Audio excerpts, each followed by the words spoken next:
Welcome to another lift ranking. You don't see an amazing ski area in North Carolina every day.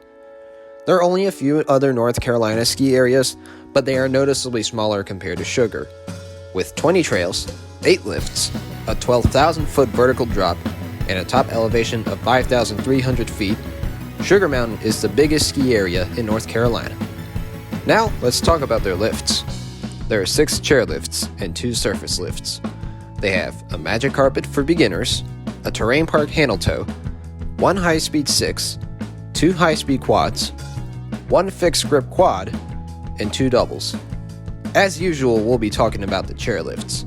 Okay, let's dive right in. Without further ado, We're Twin Skiing Lifts and Rides, and this is every lift at Sugar Mountain ranks. 6. Little Gray. For a mountain as big as Sugar, this lift is rather useless in every way. First off, ever since the Summit Express came in, Little Gray has gotten less ridership than it did prior to 2015. Second of all, the terrain off Little Gray can also be accessed via Summit Express, so what's the point?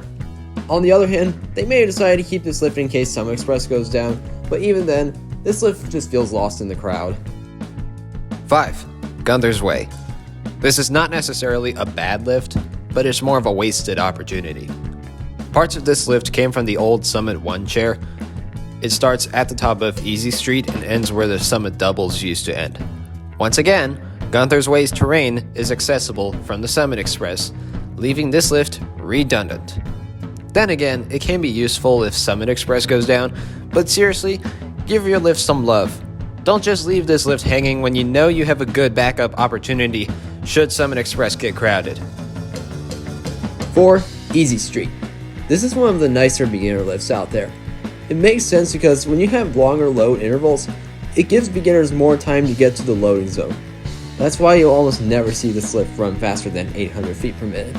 In this clip, you can see it's running slower, and yeah, 600 feet per minute is excessively slow for a detachable.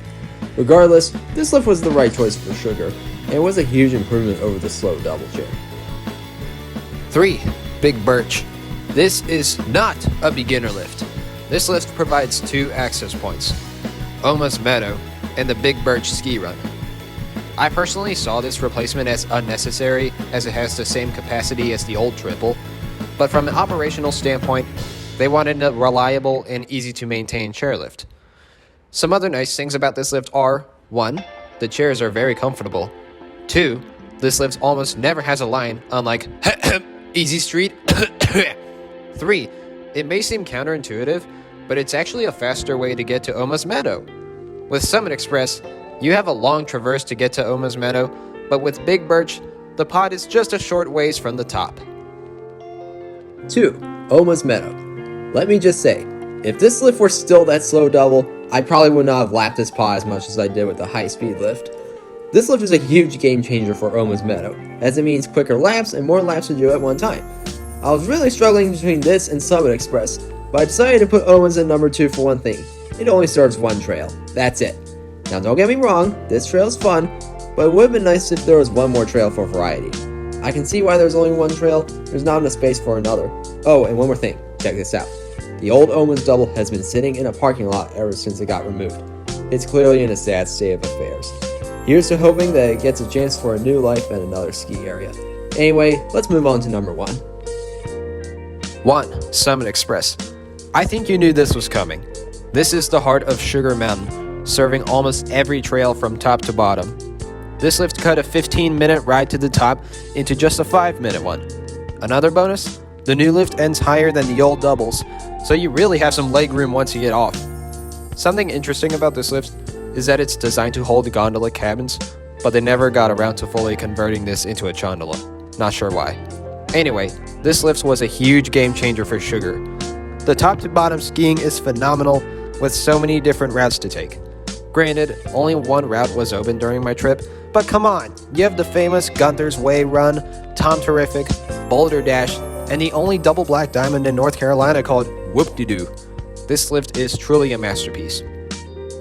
Sugar Mountain is a solid mountain. It almost feels like a small West Coast mountain. I mean, plenty of West Coast mountains will overshadow it, but it's really big for East Coast standards. But anyway, that is all we've got today. Like and subscribe if you enjoyed this, and share your thoughts in the comments. Until next time. And most importantly, happy holidays, everyone.